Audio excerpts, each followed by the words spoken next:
I've always been passionate about domestic violence. It was very frustrating seeing the survivors, especially those that were harmed again and again. Law enforcement obviously has a lot of contact, especially with survivors and offenders in domestic violence. And we've modified our academy over the years.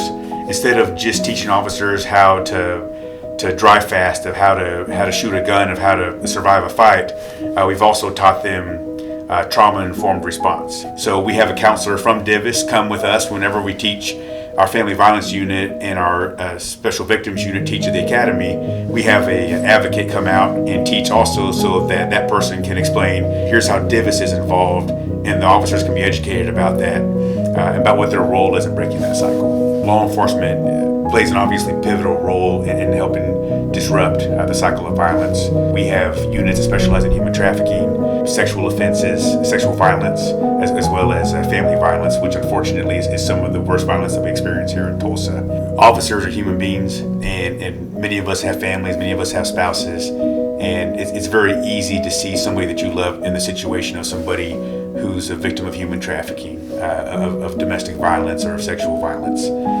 Connecting on the human level is absolutely critical, and having the motivation to go back sometimes to the same house for the 10th time in a week and just keep trying to coax that survivor to get involved with DVIS, to get that guidance of how to get out of that situation, and to have the confidence and courage that it's possible. So it's not uncommon for an officer to respond to a residence where this is the umpteenth time that they've been there, and they do know the survivors, they know the offenders.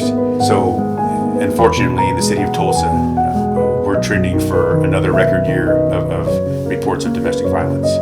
Last year we had over 10,000 reports, and this year we hit that number before December.